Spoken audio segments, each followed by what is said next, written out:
नमस्कार दोस्तों, स्वागत है आपका हमारे चैनल में। आज आपके समक्ष राधा कृष्ण की 3 पौराणिक कथा आपके समक्ष प्रस्तुत कर रही हूँ। राधा द्वापर युग में श्री वृषभानु के घर प्रकट होती हैं। कहते हैं कि एक बार श्री राधा गोलोक बिहारी से रूठ गईं। इसी समय सुदामा प्रकट हुए। राधा का मन उनके लिए असहज हो गया। उन्होंने श्री राधा की भर्त्सना की। इससे कुपित होकर राधा ने कहा, सुदामा, तुम मेरे हृदय को संपत करते हुए असुर की भांति कार्य कर रहे हो, अतः तुम असुर योनि को प्राप्त हो। सुदामा कांप उठे, बोले, गोलेश्वरी, तुमने अपने श्राप से मुझे नीचा गिरा दिया। मुझे असुर योनि प्राप्त का दुख नहीं, पर कृष्ण वियोग से तृप्त हो रहा हूँ। इस वियोग का तुम्हें अनुभव नहीं है, अतः एक बार तुम भी इस दुख का अनुभव करो। सिदूर द्वापर में श्री कृष्ण के अवतार के समय तुम भी अपनी सखियों के साथ गोपा कन्या के रूप में जन्म लोगी और श्री कृष्ण से विलंग रहोगी। सुदामा को जाते देख कर राधा को अपनी त्रुटि का आभास हुआ और वे भय से कातर हो उठी। तब लीलाधारी कृष्ण ने उन्हें संतावना दी कि हे देवी, यह श्राप नहीं अपुति वरदान है। इसी निमित्त से जगत में तुम्हारी मधुर लीला रास की संताना धारा प्रभावित होगी, जिसमें नहाकर अंतकाल तक कृत्य होंगे। इस प्रकार पृथ्वी पर श्री राधा का अवतार द्वापर में हुआ। दूसरी कथा, नगपुत्र राजा सुचंद्र और पितरों की मानसी कन्या कलावती ने 10 वर्ष तक तप करके श्री ब्रह्मा से राधा को अपनी पुत्री के रूप में प्राप्ति का वरदान मांगा। फलस्वरूप द्वापर में वे राजा वृषभानु और रानी कृतिका के रूप में जन्मे। दोनों पति पत्नी बने। धीरे धीरे श्री राधा के अवतरण का समय आ गया। संपूर्ण ब्रज में कृतिका के गर्भ धारण का समाचार सुख स्रोत बनकर फैलने लगा। उसी उत्कट संपूर्ण प्रतीक्षा करने लगे। वह मुहूर्त आया। भद्रपक्ष की शुक्ल अष्टमी चंद्रवासन मध्याह्न के समय आकाश में मेघाच्छन्न हो गए। सहसा एक ज्योति स्फूर्ति ग्रह में फैल गई। यह इतनी तीव्र ज्योति थी कि सभी के नेत्र बंद हो गए। एक क्षण के पश्चात गोपियों ने देखा कि शरद चंद्र की क्रांति के साथ एक नन्ही बालिका कृतिका मैया के समक्ष लेटी है। उनके चारों ओर दिव्य पुष्पों का ढेर है। उनके अवतरण के साथ नदियां की धारा निर्मल हो गई। दिशाएं प्रसन्न हो उठी। शीतल मंद पवन अरविंद से सौरभ का विस्तार करते हुए बहने लगी। तीसरी कथा, पद्म पुराण में राधा का अवतरण। पद्म पुराण में भी एक कथा मिलती है कि श्री वृषभानु यज्ञ भूमि साफ कर रहे थे तो उन्हें भूमि कन्या के रूप में श्री राधा प्राप्त हुई। यह भी माना जाता है कि विष्णु के अवतार के साथ अन्य देवताओं ने भी अवतार लिया। वैकुंठ में स्थित लक्ष्मी जी राधा के रूप में अवतरित हुई। कथा कुछ भी हो, कारण कुछ भी हो, राधा बिना तो कृष्ण ही नहीं। राधा का उल्टा होता है धारा। धारा का अर्थ है करंट, यानी जीवन शक्ति। भगवत की जीवन शक्ति राधा है। कृष्ण देह है तो राधा आत्मा। कृष्ण शब्द है तो राधा अर्थ। कृष्ण गीता है तो राधा संगीत। कृष्ण वंशी है तो राधा स्वर। भगवान ने अपनी समस्त सचारी शक्ति राधा में समाहित की है। इसलिए कहते हैं, इस नाम की महिमा अपार है। श्री कृष्ण स्वयं कहते हैं, जिस समय मैं किसी के मुख से राह सुनता हूँ उसे मैं अपना भक्ति प्रदान करता हूँ और धा शब्द के उच्चारण पर मैं तो राधा नाम सुनते लोभ से उसके पीछे पीछे चल देता हूँ। राधा कृष्ण की भक्ति का कलंदर में और निरंतर विस्तार हुआ है। निर्बक बल्लभ, राधा वल्लभ और सखी समुदाय ने इसे पुष्ट किया। कृष्ण के साथ श्री राधा सर्व देवी रूप में विराजमान है। कृष्ण जगत को मोहते हैं और राधा कृष्ण को। 12वीं शताब्दी में जय देवी जी की गति गोविंद रचना से संपूर्ण भारत में राधा कृष्ण के आध्यात्मिक प्रेम का जन जन में प्रचार हुआ। प्रश्न उठता है कि तीनों लोकों का तारक कृष्ण को शरण देने की सामर्थ्य रखने वाला यह हृदय उसी राधिका का है जो पहले राधिका बनी, उसके बाद कृष्ण की आराध्य हो गई। राधा को परिभाषित करने का सामर्थ्य तो ब्रह्मा में भी नहीं। कृष्ण राधा से पूछते हैं, हे राधे, भागवत में तेरी क्या भूमिका होगी? राधा कहती हैं, मुझे कोई भूमिका नहीं चाहिए कान्हा, मैं तो तुम्हारी छाया बनकर रहूंगी। कृष्ण के प्रत्येक सजन की पुष्टि भूमि की छाया है, चाहे वह कृष्ण की बांसुरी का रंग हो या गोवर्धन को उठाने वाली तर्जनी या लोकहित के लिए मथुरा से द्वारिका तक की यात्रा की आत्मशक्ति। राधिका में आ हटाने से राधिका बनता है। उसी राधिका का वर्णन महाभारत के श्रीमद् भागवत में प्राप्त है और श्री राधा नाम का उल्लेख नहीं आता है। भागवत में श्री राधा का स्पष्ट नाम उल्लेख न होने के कारण यह कथा एक भी आती है। सुखदेव जी को साक्षात श्री कृष्ण से मिलने वाली राधा और सुखदेव जी उन्हें अपना गुरु मानते हैं। कहते हैं कि भागवत के रचयिता सुखदेव जी राधा जी के पास सुख रूप में रहकर राधा का नाम जपते थे। एक दिन राधा ने उनसे कहा कि हे शुक्र, तुम राधा के स्थान पर श्री कृष्ण का जाप किया करो। उसी समय श्री कृष्ण आ गए। राधा ने यह कहकर कि यह शुक्र बहुत ही मीठा स्वर बोलता है, उसे कृष्ण के हाथ सौंप दिया, अर्थात उन्हें ब्रह्म का साक्षात कर दिया। इस प्रकार श्री राधा सुखदेव जी की गुरु है और वे गुरु का नाम कैसे ले सकते हैं? राधा के विराट को समेटने के लिए जिस राधा ने अपने हृदय को इतना विस्तार किया, सारा ब्रिज उसका हृदय बन गया।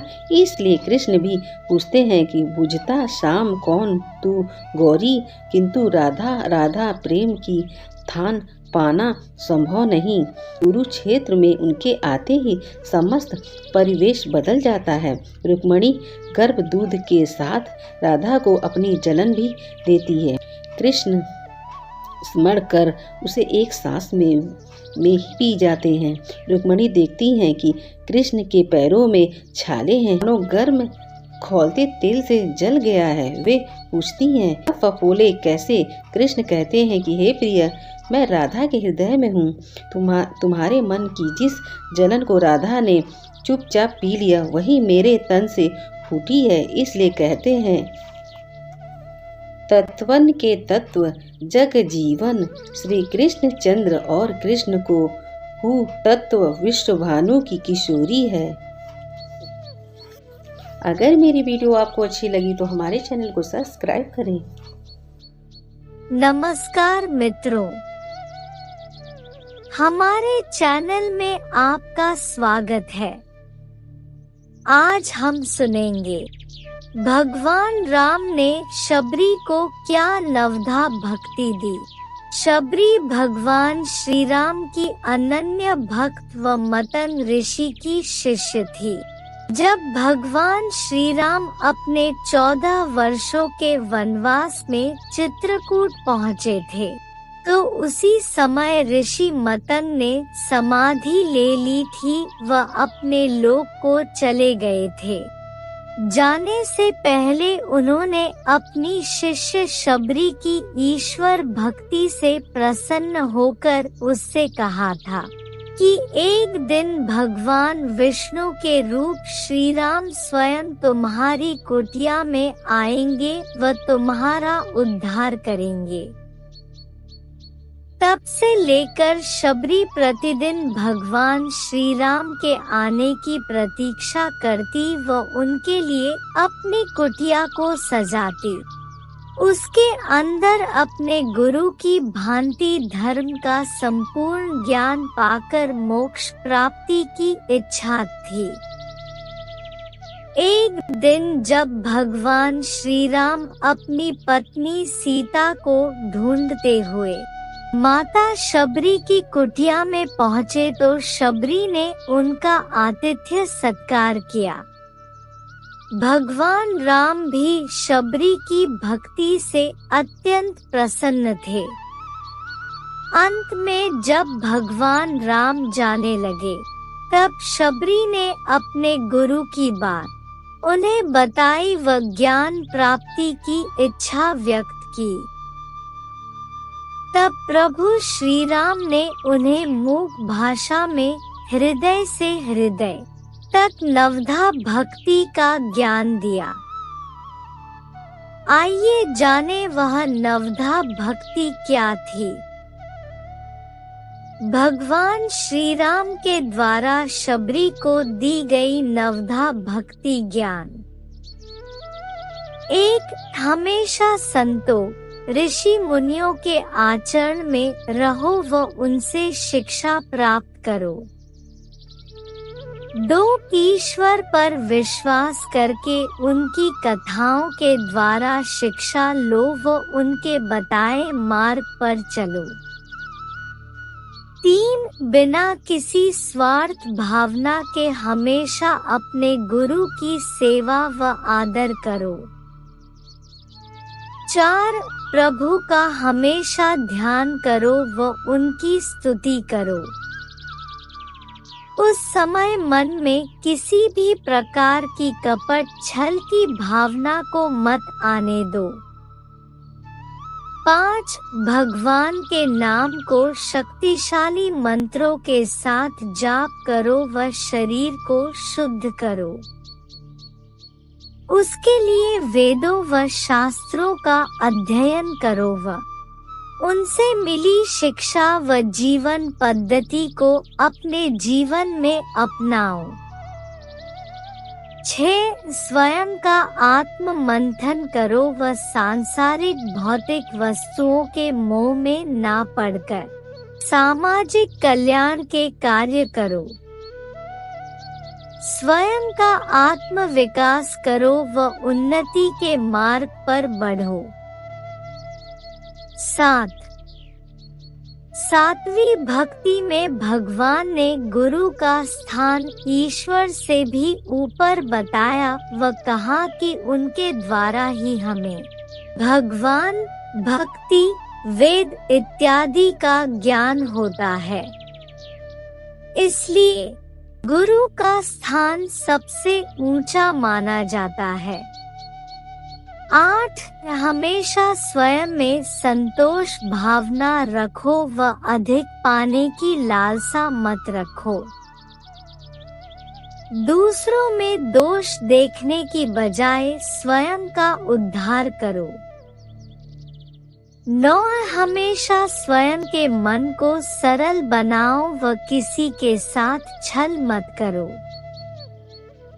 हमेशा धर्म के मार्ग पर चलो व भगवान पर विश्वास रखो।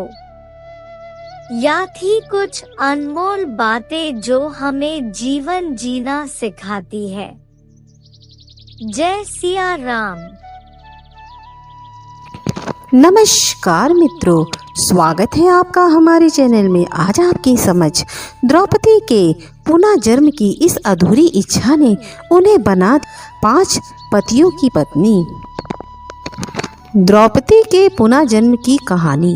महाभारत में द्रौपदी का नाम सबसे शक्तिशाली महिलाओं में शामिल किया जाता है। महाभारत की कहानी के अनुसार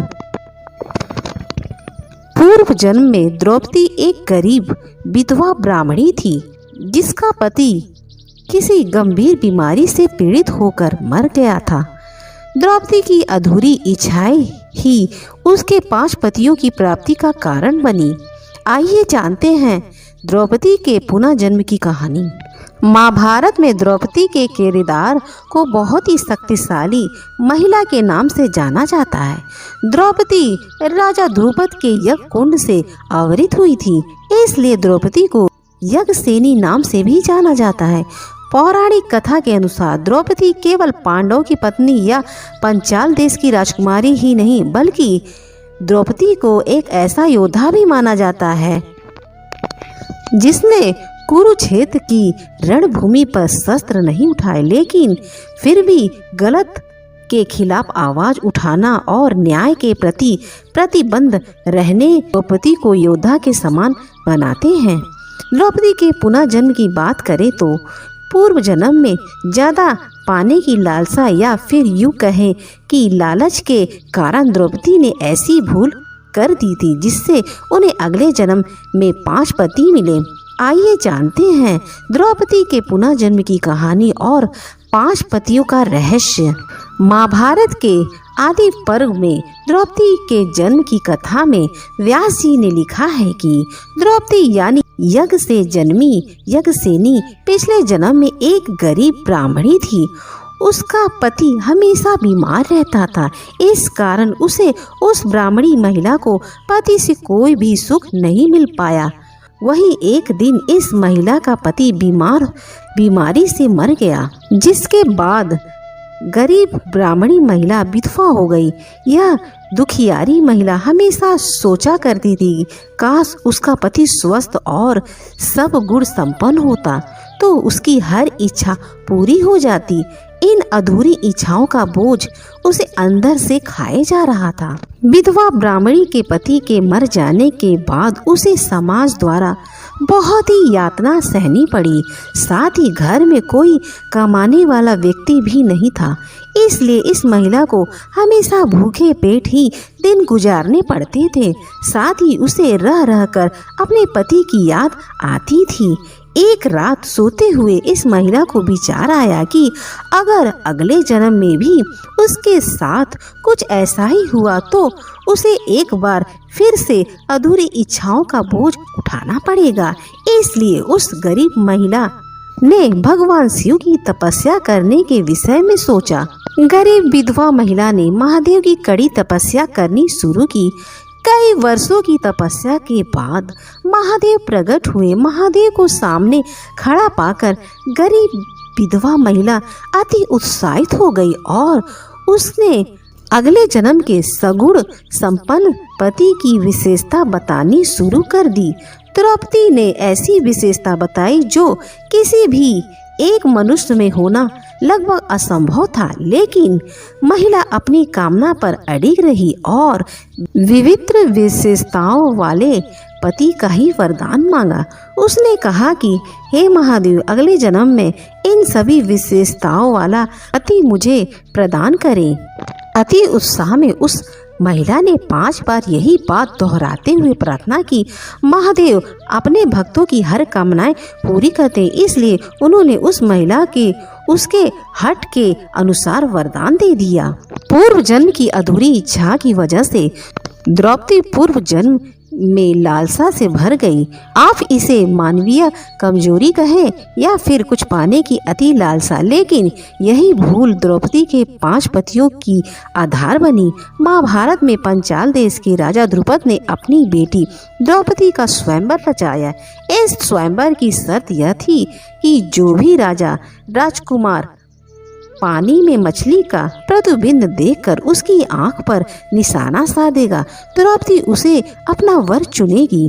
द्रौपदी के स्वयंवर में दूर दूर से कई राजा महाराजा आए। उनके बीच अर्जुन भी था। अर्जुन ने शर्त को पूरी करते हुए मछली की आंख पर निशाना लगाया और इस तरह स्वयंवर प्रतियोगिता जीतते हुए द्रौपदी को भी जीवन साथी के रूप में प्राप्त कर लिया।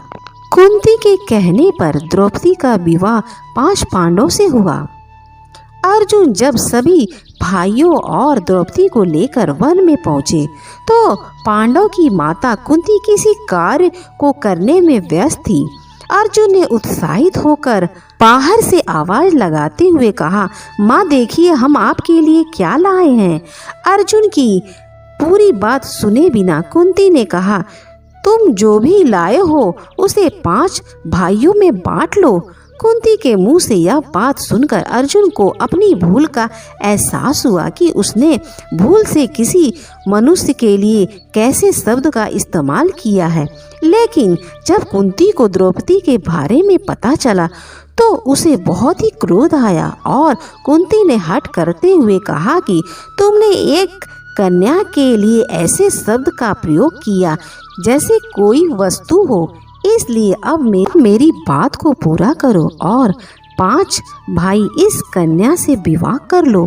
कुंती के मुंह से यह बात सुनकर द्रौपदी को बहुत ही क्रोध आया, लेकिन फिर कृष्ण और व्यास जी ने द्रौपदी को पूर्व जन्म का रहस्य बताया कि यह मनोकामना उसकी ही मांगी हुई है जो इस जन्म में पूरी हुई है।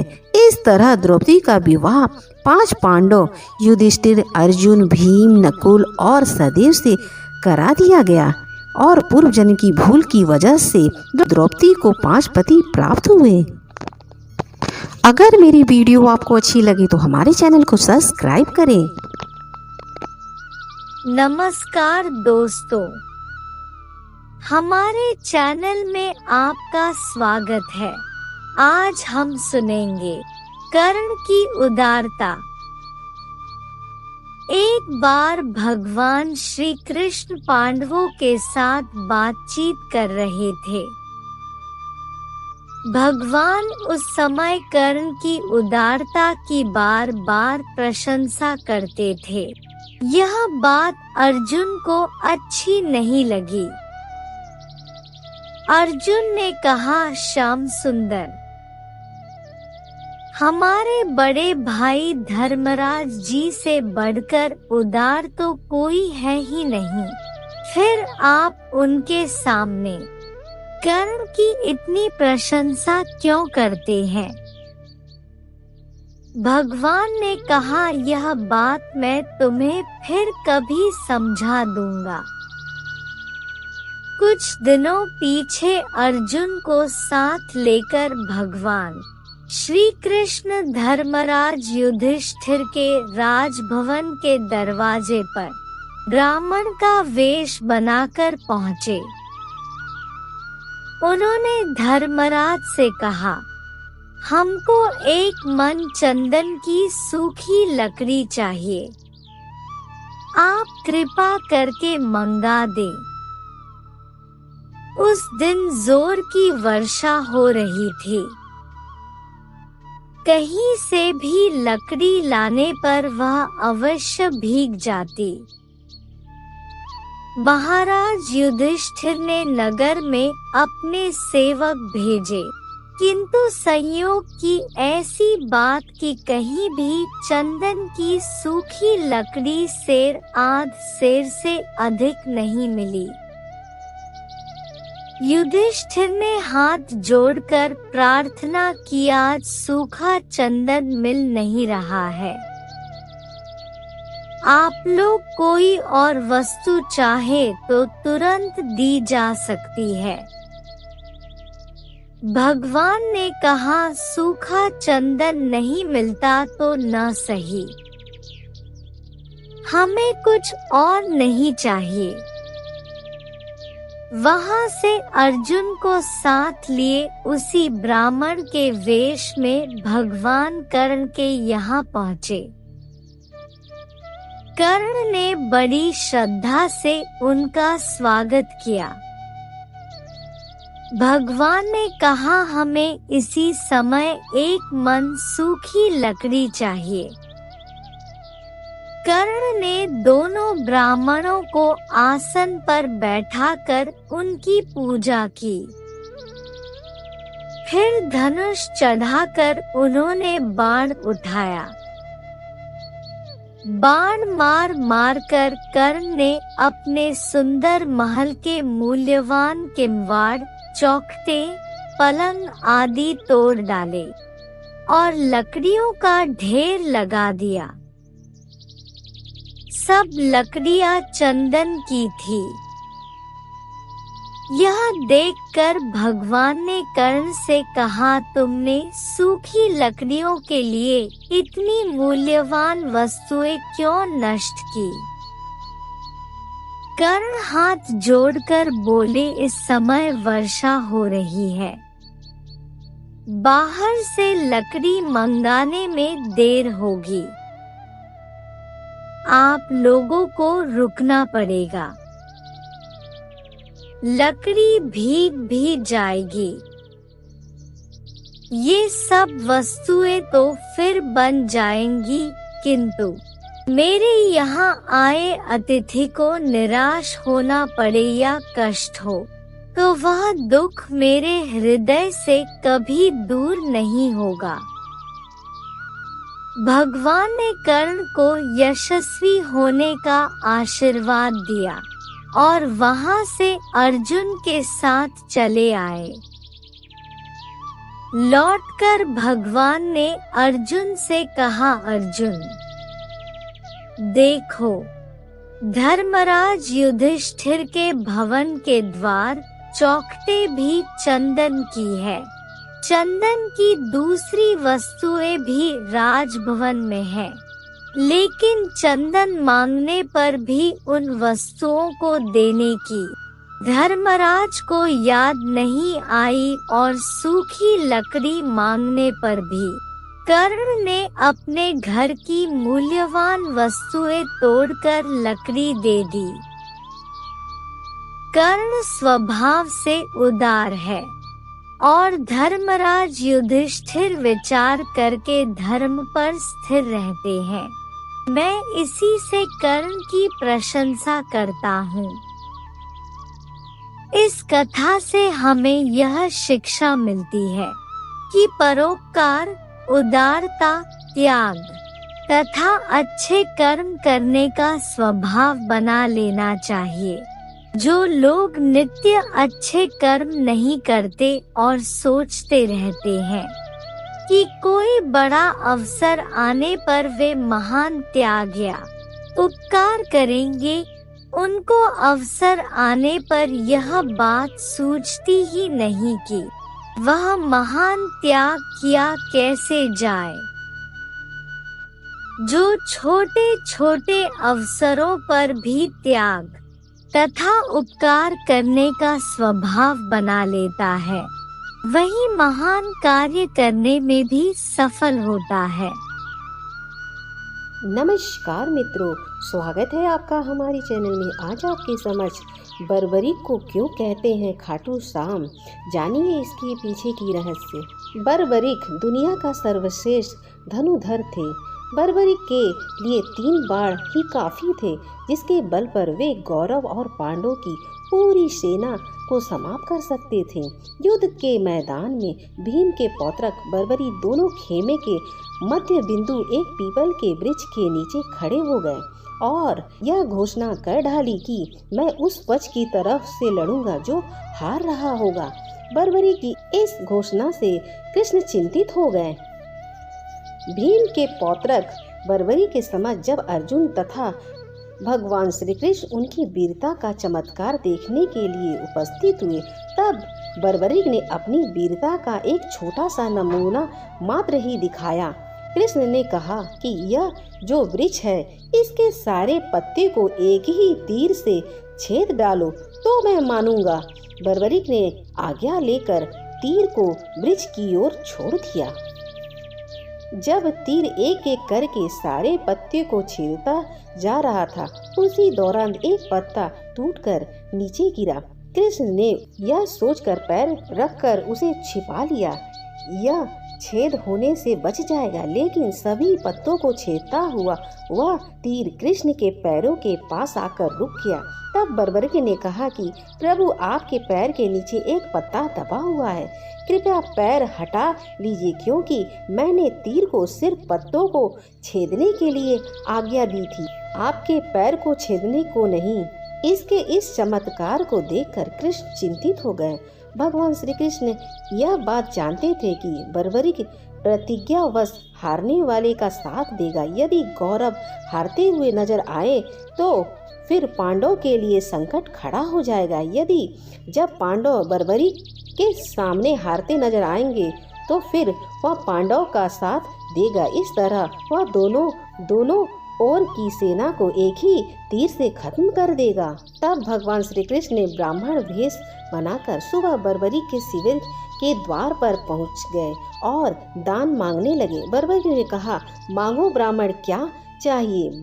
ब्राह्मण रूपी कृष्ण ने कहा कि तुम दे नहीं सकोगे, लेकिन बर्बरी कृष्ण के जाल में फंस गए और कृष्ण ने उनसे उनका शीश मांग लिया। बर्बरिक द्वारा अपने पितामह पांडव की विजय हेतु स्वेच्छा के साथ शीश दान कर दिया। बर्बरिक के इस बलिदान को देखकर दान के पश्चात श्री कृष्ण ने बर्बरिक को कलयुग में स्वयं के नाम से पूजित होने का वर दिया। आज बर्बरिक को खाटू श्याम के नाम से पूजा जाता है। जहाँ कृष्ण ने उनका शीश रखा था उस स्थान का नाम खाटू श्याम है। सनातन धर्म की अच्छी और सच्ची कहानियाँ जानने के लिए हमारे चैनल को सब्सक्राइब करें। नमस्कार दोस्तों, हमारे चैनल में आपका स्वागत है।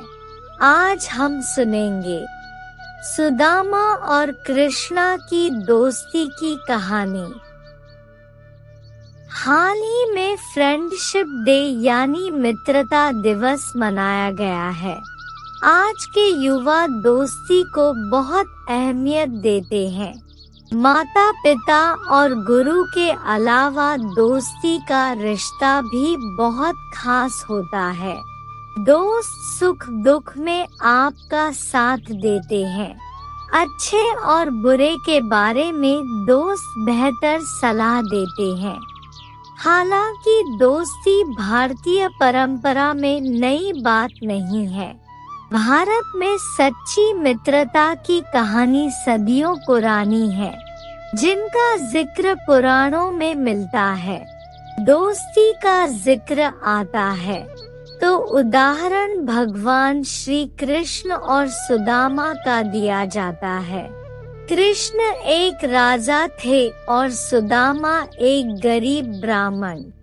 फिर भी कृष्ण और सुदामा की दोस्ती एक मिसाल है। कृष्ण और सुदामा की दोस्ती के कई किस्से आपने सुने होंगे। जैसे गरीब सुदामा कृष्ण से मिलने उनके महल पहुँचे थे तो वह भगवान कृष्ण के लिए महज 3 मुट्ठी चावल लेकर गए थे। प्रभु श्री कृष्ण ने दोस्त के लाए चावलों को खुशी खुशी ग्रहण किया और उन्हें पूरी सृष्टि देने को तैयार हो गए। एक राजा होते हुए भी कृष्ण सुदामा को अपने महल लाए, खुद उनके पैर धोए। सुदामा के पैरों में चुभे कांटों को देख रोने लगे। ये सारी कहानियाँ बचपन से बच्चों को दादी नानी सुनाती आ रही है। पुराणों में इन कहानियों को सच बताया गया है। लेकिन क्या आपको पता है कि नटखट नंद गोपाल की दोस्ती एक साधारण से ब्राह्मण बालक सुदामा से कैसे हो गई? कृष्ण और सुदामा की पहली बार कब और कहाँ मुलाकात हुई? कृष्ण और सुदामा की दोस्ती की कहानी। बालपन में कन्हैया को दीक्षा दिलाने के लिए माता यशोदा और बाबा नंद ऋषि के आश्रम में छोड़ आए थे। जब कान्हा शिक्षा ग्रहण करने के लिए आश्रम आए तो उनकी मुलाकात सुदामा से हुई। आश्रम में जात पात, अमीर गरीब का अंतर नहीं होता। राज परिवार में जन्मे कन्हैया की दोस्ती ब्राह्मण परिवार में पैदा हुए सुदामा से हो गई। वक्त के साथ ये मित्रता इतनी घनिष्ठ हो गई कि पूरी दुनिया में कृष्ण सुदामा की दोस्ती का गुणगान किया जाता है। शिक्षा दीक्षा पूरी होने के बाद भगवान कृष्ण राजा बन गए और सुदामा अधिक गरीब और बुरी आर्थिक स्थिति में आ गए। भगवान श्री कृष्ण के पहले गुरु ऋषि संदीपनी थे। ऋषि संदीपनी का आश्रम मध्य प्रदेश के उज्जैन अवंतिका में था। श्री कृष्ण के साथ ही उनके बड़े भाई बलराम और सुदामा ने भी ऋषि संदीपनी के आश्रम में शिक्षा दीक्षा ली थी। आश्रम में श्री कृष्ण ने वेद और योग की शिक्षा के साथ 64 कलाओं की शिक्षा ली थी। ऋषि संदीपनी के आश्रम में ही सुदामा से कृष्ण जी की दोस्ती हुई थी। आश्रम से शिक्षा लेने के बाद श्री कृष्ण मथुरा आ गए और बाद में द्वारका के राजा बनकर वहीं बस गए। सुदामा भी आश्रम से शिक्षा दीक्षा के बाद अपने ग्राम अस्मावतीपुर, जो वर्तमान में पोरबंदर है, और भिक्षा मांगकर अपने परिवार का पालन पोषण करने लगे। कहा जाता है कि सुदामा एक दिन में सिर्फ 5 घरों से ही भिक्षा मांगते थे। अगर इन घरों से कुछ मिल जाता तो परिवार का पेट भर जाता, वरना भूखे ही सोना पड़ता। उनकी दरिद्रता बहुत अधिक बढ़ गई तो सुदामा की पत्नी सुशीला ने उन्हें द्वारका के राजा यानी सुदामा के मित्र श्री कृष्ण से मदद मांगने को कहा। पहले तो सुदामा ने मना किया, लेकिन बाद में पत्नी की बात मानकर वह द्वारका की ओर चल पड़े। सुदामा इस बात को लेकर चिंतित थे कि जब सालों बाद वह अपने बालसखा से मिलेंगे तो कन्हैया को भेंट में देने के लिए उनके पास कुछ भी न होगा।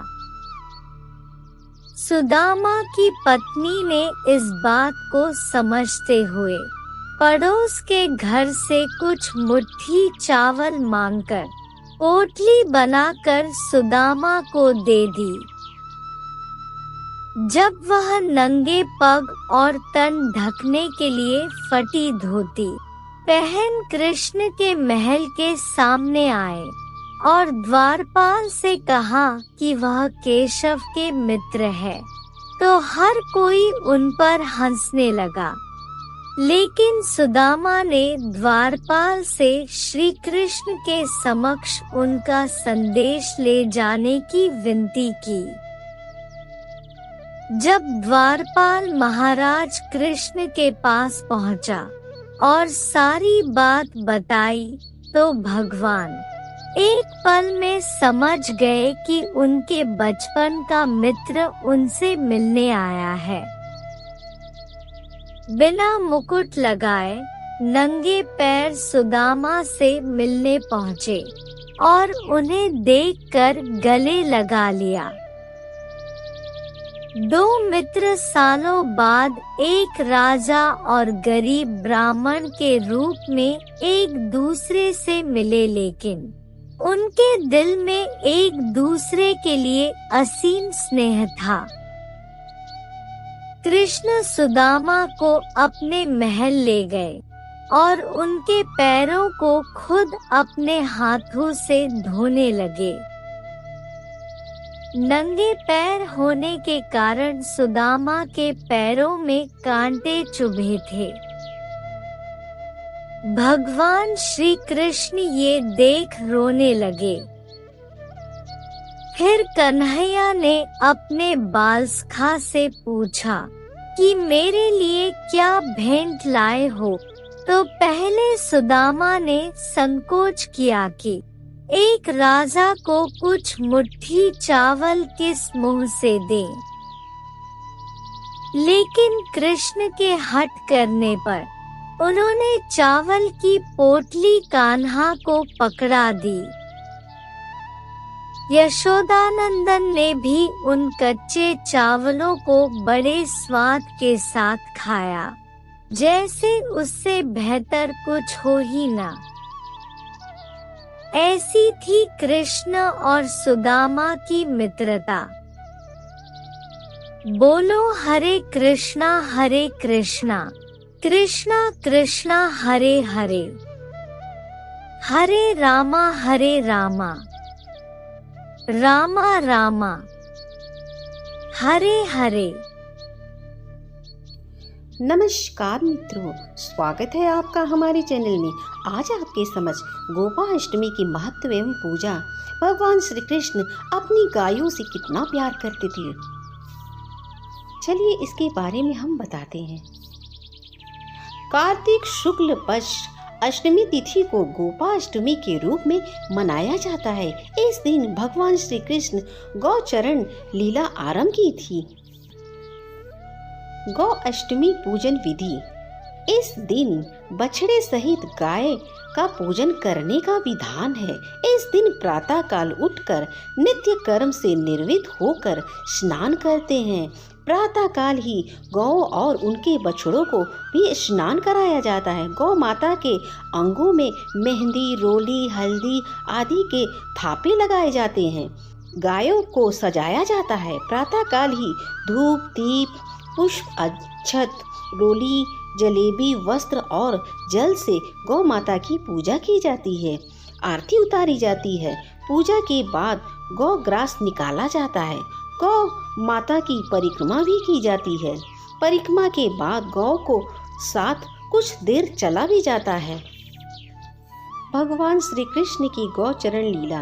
भगवान ने जब छठे वर्ष की आयु में प्रवेश किया तब एक दिन भगवान माता यशोदा से बोले, मैया अब हम बड़े हो गए हैं।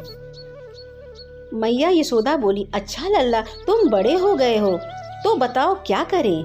भगवान ने कहा, हम बछड़े को चराने नहीं जाएंगे, हम गाय को चराएंगे। मैया ने कहा, ठीक है, बाबा से पूछ लेना। मैया के इतना कहते ही झट से भगवान नंद बाबा से पूछने पहुंच गए। बाबा ने कहा, लल्ला अभी तुम बहुत छोटे हो, अभी तुम बछड़े को ही चराओ। भगवान ने कहा, बाबा अब मैं बछड़े को नहीं गाय को चराऊंगा। जब भगवान नहीं माने तब बाबा बोले, ठीक है, तुम पंडित जी को बुला लाओ, वह गौचरण का मुहूर्त देखकर बताएंगे। बाबा की बात सुनकर भगवान झट से पंडित जी के पास पहुँचे और बोले, पंडित जी आपको बाबा ने बुलाया है, गौचरण का मुहूर्त देखना है। आप आज ही मुहूर्त बता देना, मैं आपको बहुत सारा मक्खन दूंगा। पंडित जी नंद बाबा के पास पहुँचे और बार बार पंचांग देखकर गणना करने लगे। तब नंद ने पूछा, पंडित जी क्या बात है, आप बार बार क्या गिन रहे हैं। पंडित जी बोले, क्या बताऊं नंद जी, केवल आज का ही मुहूर्त निकल रहा है, इसके बाद तो 1 वर्ष तक कोई मुहूर्त नहीं है। पंडित जी की बात सुनकर नंद बाबा ने भगवान को गौ चरण की स्वीकृति दे दी। भगवान जो समय कोई कार्य करे वही शुभ मुहूर्त बन जाता है। उसी दिन भगवान ने गौचरण आरंभ किया था और वह शुभ तिथि कार्तिक मास के शुक्ल पक्ष अष्टमी को भगवान के गौचरण आरंभ करने के कारण यह तिथि गोपाष्टमी कहलाई। माता यशोदा ने अपने लल्ला के श्रृंगार किए और जैसे ही पैर में जूतियां पहनाने लगी तो लल्ला ने मना कर दिया और बोले, मैया यदि मेरी गाय जूतियां नहीं पहनती तो मैं कैसे पहन सकता हूँ। यदि पहना सकती हो तो उन सभी को भी जूतियाँ पहना दो। और भगवान जब तक वृंदावन में रहे, भगवान ने कभी पैरों में जूतियाँ नहीं पहनी। आगे आगे गाय और उनके पीछे बांसुरी बजाते ग्वाल गोपाल इस प्रकार से विहार करते हुए भगवान ने उस वन में प्रवेश किया।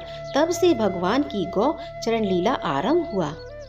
जब भगवान गौ चराते हुए वृंदावन जाते, तब उनके चरणों से वृंदावन की भूमि अत्यंत पावन हो जाती। वह उन गांवों के लिए हरी भरी घास युक्त एवं रंग बिरंगे पुष्पों की खान बन गई। अगर मेरी वीडियो आपको अच्छी लगी तो हमारे चैनल को सब्सक्राइब करें। नमस्कार दोस्तों, हमारे चैनल में आपका स्वागत है। आज हम सुनेंगे कृष्ण प्रिय भक्त मीराबाई की कहानी। यूं तो कृष्ण भगवान की कई गोपियां हुआ करती थी, लेकिन कृष्ण के प्रति मीरा के प्रेम के कुछ अलग ही मायने थे। मीराबाई भक्ति और प्रेम की एक ऐसी मिसाल मानी जाती है जिन्होंने अपना पूरा जीवन कृष्ण दर्शन के लिए समर्पित कर दिया। आइए जानते हैं कैसी थी मीरा और कृष्ण की ये अनोखी प्रेम कथा। मीराबाई का जन्म सन 1498 में राजस्थान के एक राजपूत घराने में हुआ था। उनके पिता का नाम रतन सिंह और माता का नाम वीर कुमारी था। मीरा कृष्ण की बहुत बड़ी भक्त थी। जब वह 4 वर्ष की थी, तब उन्होंने अपने घर के पास हो रहे एक विवाह को देखकर बेहद मासूमियत के साथ अपनी माँ से पूछा था कि प्यारी माँ, मेरा दूल्हा कौन होगा? मीरा के इस सवाल पर उनकी माँ ने मुस्कुराते हुए श्री कृष्ण की मूर्ति की तरफ इशारा करते हुए कहा था कि मेरी प्यारी मीरा, श्री कृष्ण तुम्हारे वर होंगे। जिसके बाद से ही मीरा श्री कृष्ण को अपना स्वामी मानकर उनके प्रेम में विलीन हो गई। कुछ समय बाद ही मीरा की माँ का निधन हो गया था। जब मीरा बड़ी हुई तो उनके मन में ये विश्वास था कि श्री कृष्ण उनसे शादी करने जरूर आएंगे। मीरा बेहद खूबसूरत और स्वभाव की कोमल थी। वे बहुत सुरीली आवाज में गाना गाती थी। लेकिन मीरा की शादी मेवाड़ के महाराणा सांगा के पुत्र राणा सांगा से हुई। मीरा ये शादी नहीं करना चाहती थी, लेकिन परिवार के जोर देने पर उन्हें ये शादी करनी पड़ी। माना जाता है कि शादी के बाद भी मीरा का प्रेम कृष्ण के लिए कम नहीं हुआ। विदाई के समय कृष्ण की वही मूर्ति अपने साथ लेकर गई, जिसे उनकी माँ ने उनका दूल्हा बताया था। शादी के बाद मीरा ससुराल के कामकाज पूरे करने के बाद रोजाना कृष्ण के मंदिर जाया करती थी। वहां जाकर वह श्री कृष्ण की मूर्ति की पूजा करती, उनके लिए मधुर आवाज में भजन गाती और नृत्य भी करती थी। मीरा का कृष्ण के लिए प्रेम उनकी ससुराल वालों को बिल्कुल पसंद नहीं था। उनकी सास ने उन्हें दुर्गा माँ की आराधना करने पर जोर दिया, क्योंकि उनके ससुराल वाले दुर्गा देवी में बेहद विश्वास रखते थे। लेकिन ससुराल वालों के श्री कृष्ण की आराधना से रोकने पर मीरा ने साफ कह दिया कि मैं पहले ही अपना जीवन कृष्ण के नाम कर चुकी हूँ। इसके बाद मीरा की ननद उदाबाई ने उन्हें बदनाम करने भी कोशिश की। उदाबाई ने अपने भाई राणा से कहा कि मीरा का किसी के साथ प्रेम संबंध है और उसने मीरा को उस व्यक्ति के साथ देखा है। ये सुनकर राणा बेहद क्रोधित हुए और आधी रात बहन उदाबाई के साथ मंदिर जा पहुँचे। मंदिर पहुंचकर उन्होंने मीरा को कृष्ण की मूर्ति के साथ अकेले ही बातें करते हुए देखा। ये देखने के बाद वह गुस्से से चिल्लाए कि मीरा, अपने जिस प्रेमी से तुम बातें कर रही हो उसे मेरे सामने लेकर आओ। इसके जवाब में मीरा कृष्ण की मूर्ति की ओर इशारा कर कहती है कि ये मेरे स्वामी हैं। इनसे मेरा विवाह हो गया है। ये सुनने के बाद राणा का दिल टूट जाता है, लेकिन फिर भी वह पूरी श्रद्धा से अपना पति धर्म निभाते हैं और आखिरी सांस तक मीरा का साथ देते हैं। मीरा का देवर विक्रमादित्य चित्तौड़गढ़ के नए राजा के रूप में चुना गया था। उनको कृष्ण के प्रति मीरा की भक्ति और लोगों के साथ मीरा का मेल जोल पसंद नहीं था। उन्होंने मीरा को मारने के लिए फूलों के हार की एक टोकरी भेजी, जिसके अंदर जहरीला सांप था। मीरा ने जैसे ही टोकरी खोलकर देखा तो उसमें कृष्ण की एक खूबसूरत मूर्ति फूलों के हार के साथ पाई। इसके अलावा विक्रमादित्य ने मीरा को मारने के लिए प्रसाद में भी जहर मिलाकर भेजा। मीरा जानती थी कि उस प्रसाद में जहर है, फिर भी मीरा ने वो जहरीला प्रसाद ग्रहण कर लिया, क्योंकि उन्हें विश्वास था कि कृष्ण जी उनको जहर से बचा लेंगे। जब मीरा को मारने की कोशिशें हद से ज्यादा बढ़ गई, तो मीरा ने तुलसीदास को एक खत लिखकर उनसे उनकी राय मांगी। तुलसीदास ने जवाब में लिखा कि उन्हें त्याग दो जो तुम्हें नहीं समझ सकते हैं। भगवान के लिए प्रेम ही सच्चा प्रेम होता है। दूसरे रिश्ते झूठे और वक्ती होते हैं। मीरा का जीवन उस समय पूरी तरह बदल गया जब अकबर और तानसेन वेश बदलकर मीरा के गाने सुनने चित्तौड़गढ़ के मंदिर आ पहुँचे। उन्होंने मीरा के पवित्र चरण छूकर कीमती जवाहरात की माला कृष्ण की मूर्ति के आगे रख दी। जैसे ही राणा को ये सूचना मिली, वह बेहद क्रोधित हो गए, जिसके बाद उन्होंने गुस्से से मीरा को कहा कि जाकर डूब मरो और जीवन में कभी भी अपना चेहरा मत दिखाना। तुम्हारी वजह से मेरी और मेरे परिवार की बहुत बदनामी हो चुकी है।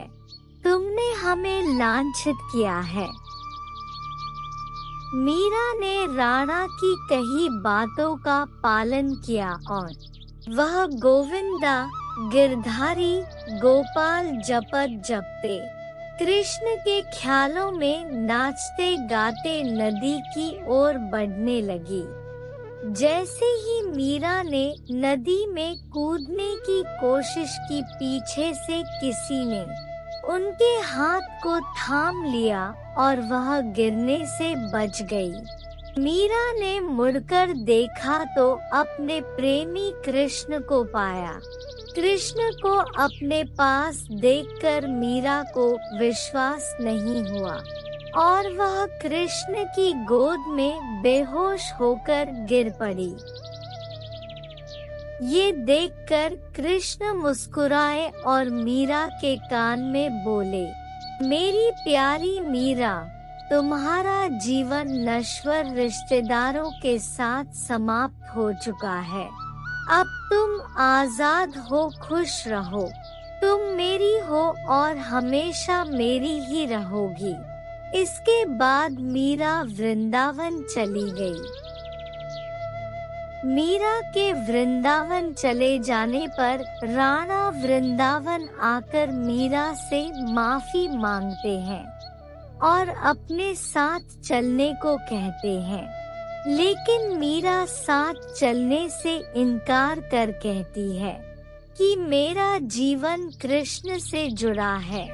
ये सुनने के बाद पहली बार राणा कृष्ण के प्रति मीरा के प्रेम की भावना को समझते हैं और वृंदावन से लौट जाते हैं, लेकिन कुछ समय बाद मीरा भी मेवाड़ लौट जाती है और अपने पति राणा से विनती करती है कि वह उन्हें कृष्ण के मंदिर में रहने की अनुमति दे। माना जाता है कि जन्माष्टमी के पर्व पर द्वारका में कृष्ण के मंदिर में मीरा कृष्ण से कहती है कि ओ गिरधारी, क्या आप मुझे बुला रहे हैं? मैं आ रही हूँ। मीरा को ये कहते सुन राणा और वहाँ मौजूद सभी लोग हैरान रह जाते हैं। माना जाता है कि कृष्ण को पुकारते ही मीरा में एक तरह का प्रकाश उत्पन्न हुआ और मंदिर के कपाट खुद से बंद हो गए।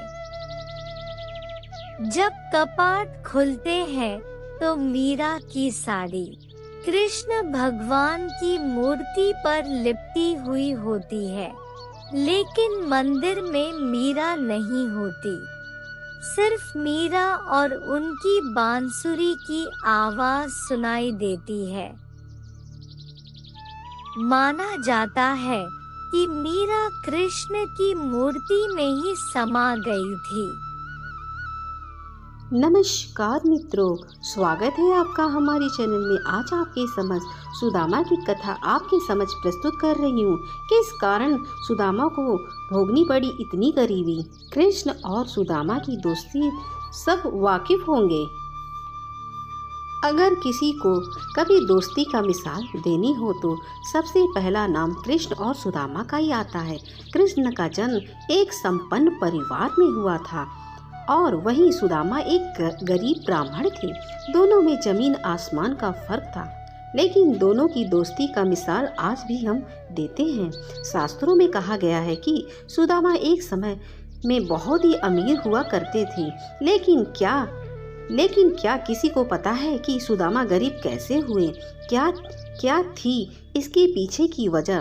तो चलिए आज हम बताते हैं इसके पीछे की एक पौराणिक कथा के अनुसार एक ब्राह्मणी थी जो बहुत ही निर्धन थी।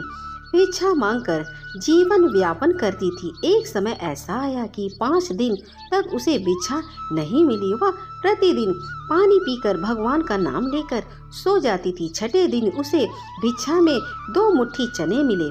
कुटिया में पहुँचते पहुँचते रात हो गई। ब्राह्मणी ने सोचा अब ये चने रात में नहीं खाऊंगी, सुबह भगवान को भोग लगाकर फिर खाऊंगी। यह सोचकर ब्राह्मणी चने को कपड़े में बांध कर रख दिया और वासुदेव का नाम जपते जपते सो गई। लेकिन कुछ समय बाद कुछ चोर चोरी करने के लिए उसकी कुटिया में आ गए। इधर उधर बहुत ढूंढा, चोरों को कुछ नहीं मिला, लेकिन वे चने की बंधी पोटली चुरा ले गए क्योंकि उनको उस पोटली में सोने के सिक्के लगे। इतने में ब्राह्मणी जग गई और शोर मचाने लगी। गांव के सारे लोग चोरों को पकड़ने के लिए दौड़ पड़े। चोर वे पोटली लेकर भागे। पकड़े जाने के डर से सारे चोर संदीपन मुनि के आश्रम में छिप गए, जहाँ भगवान श्री कृष्ण और सुदामा शिक्षा ग्रहण कर रहे थे। कुछ समय बाद चोर उस आश्रम से भाग गए, लेकिन वे चने की पोटली वहीं भूल गए। उधर भूख से व्याकुल ब्राह्मणी ने श्राप दे दिया कि मुझ दीनहीन असहाय के जो भी चने खाएगा वह दरिद्र हो जाएगा। प्रातःकाल गुरु माता आश्रम में झाड़ू लगाने लगी और उसे वही चने की पोटली मिल गई। गुरु माता ने पोटली खोली, कहा, भूख लगे तो तुम दोनों खा लेना। सुदामा तो जन्मजात से ही ब्राह्मण थे। जो ही चने की पोटली सुदामा ने अपने हाथ में ली, त्यों ही उन्हें सारा रहस्य मालूम हो गया। सुदामा जी ने सोचा, गुरु माता ने कहा है कि यह चने दोनों लोग बराबर में बांट लेना। ये चने अगर मैंने श्री कृष्ण को खिला दिया तो सारी सृष्टि दरिद्र हो जाएगी। मैं ऐसा नहीं करूँगा। मेरे जीवित रहते मेरे प्रभु दरिद्र हो जाएं, ऐसा कदापि नहीं होगा। तो इसी बात के डर से सुदामा ने सारे चने खुद खा लिए। दरिद्रता का श्राप सुदामा जी ने स्वयं ले लिया, लेकिन अपने मित्र श्री कृष्ण को एक भी दाना चने का नहीं दिया। ऐसे निभाई सुदामा ने अपनी दोस्ती और खुद बन गए गरीब। सनातन धर्म की ऐसी अच्छी और सच्ची कहानियाँ जानने के लिए हमारे चैनल को सब्सक्राइब करें।